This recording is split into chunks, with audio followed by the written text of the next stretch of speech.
plus. Hein. D'accord, alors pour 5 minutes, pour la première question, je pense que le doyen Ding Yuan y a assez largement répondu, justement. Il y a cette idée de convergence, cette idée aussi que De Gaulle incarne un leadership particulier, tout à fait mobilisateur. Actuellement, en France, on dit souvent que la France est un pays très difficile à gouverner, que les Français sont peu gouvernables, rétifs, justement. Et pourtant, à plusieurs reprises, et en particulier au début de la Ve République, De Gaulle, en refondant l'État, en refondant la Constitution, en créant une vraie relation de confiance démocratique avec les Français, il a sans doute eu une puissance de mobilisation et une capacité d'action qui ont peu d'équivalent, qui lui a permis de moderniser véritablement le pays, de lancer des réformes extraordinairement profondes. Donc il nous apparaît qu'effectivement, c'est un modèle, c'est un exemple de leadership, de capacité de mobilisation des énergies sur lesquels il faut réagir, aussi bien dans le gouvernement des choses, finalement, que dans la gestion des hommes. Alors, évidemment, pour tenir mon temps et pour être bref, je me contenterai de quelques remarques très, très rapides qui sont inspirées d'ailleurs de ce qu'a dit le Premier ministre Jean-Pierre Raffarin. La première, donc, c'est que De Gaulle est un exemple sans doute sans grand équivalent de leadership parce qu'il a théorisé en fait cette notion. Il a été professeur de commandement justement dans le milieu militaire avant d'être praticien. Et ce qui est intéressant, justement, ce que je tenais à dire, c'est que la vision de De Gaulle et même ce qu'il écrit ne le définit pas entièrement. Il écrit en 1932 Le fil de l'épée, que le Premier ministre a beaucoup cité, mais 2 années plus tard, il écrit déjà un second ouvrage, Vers l'armée de métier, où sa vision du commandement a déjà évolué par rapport à 2 ans plus tôt. C'est dans l'armée de métier qu'il insiste sur le rôle de la culture générale dans la formation du leader, et puis surtout, il définit ce qui est le cœur du problème. Il dit, le vrai problème, c'est qu'on forme toujours des leaders militaires pour la guerre précédente, justement.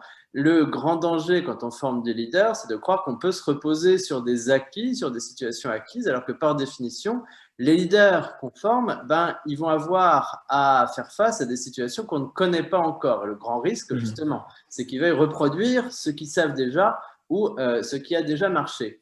Il me semble que ça permet de souligner un premier aspect qui est important chez De Gaulle, c'est sa capacité toute sa vie à apprendre et à écouter. Globalement, ses conceptions ne sont pas figées. Il a une vision de long terme, justement, une vision d'ensemble, mais en même temps, il a une forte capacité à s'instruire, justement, de ce qui lui a été dit. Souvent, justement, quand il était président, les gens qui venaient le voir en audience avaient l'impression qu'il ne les écoutait pas, qu'il les regardait de son regard marmoréen, qu'il posait peu de questions, ou alors qu'il posait des questions sur d'autres sujets. Et pourtant, peu après, il se rendait compte que ce qu'il lui avait dit, l'essence même de ce qu'il lui avait dit, De Gaulle l'avait retenu et l'avait entendu. Bref, la capacité à entendre, la capacité à évoluer, c'est ce qui a amené De Gaulle, justement, à toujours, finalement, adapter ses visions de long terme aux intérêts de la France. Beaucoup de grands programmes, par exemple le programme électronucléaire, sont nés de cette vision. Au début des années 60, le programme électronucléaire, c'était essentiellement un programme militaire. Et puis, après avoir discuté avec EDF, après avoir compris la logique d'entreprise, après avoir compris le fait qu'il fallait également faire évoluer une vision technologique, pas forcément uniquement rester dans une vision militaire franco-française, il a fait appel à des brevets étrangers et puis surtout, il a fait place au nucléaire civil. Ça a donné le grand succès du programme électronucléaire français. La deuxième idée que je voudrais souligner, qui est à mon avis essentielle chez De Gaulle, c'est l'importance de la vision, puisque la vision est au cœur finalement de l'articulation entre le court terme et le long terme. Globalement, c'est souvent, vous savez, cette phrase de Péguy qu'on cite souvent, il faut dire ce qu'on voit, et ce qui est beaucoup plus difficile, il faut voir ce qu'on voit. Je dirais que quelque part, ce qui fonde à l'origine même le leadership de De Gaulle, c'est cette capacité à voir ce qu'il voit, cette capacité à voir en particulier en situation de crise. Le professeur Raffarin parlait du caractère. Le caractère est important, mais ce qui, dans une situation où tout s'effondre, justement, permet de se raccrocher à une vision, de savoir quoi faire, c'est précisément une vision préétablie, savoir où on va, savoir ce qui est important. Je me permets juste un petit aparté. Vous avez parlé de l'appel du 18 juin. Justement, on résume souvent De Gaulle à l'appel du 18 juin. Mais est-ce que l'appel du 18 juin, c'est forcément, comment dire, déjà un appel à la résistance pour la République? Est-ce que c'est des grands principes? Non. Si on relit le texte de l'appel du 18 juin, alors que, je le rappelle, C'est le moment où la France s'effondre, où les Allemands sont à Paris, où l'armistice est envisagé par le gouvernement et où De Gaulle est un militaire tout seul à Londres. C'est juste, voilà ce qui s'est passé.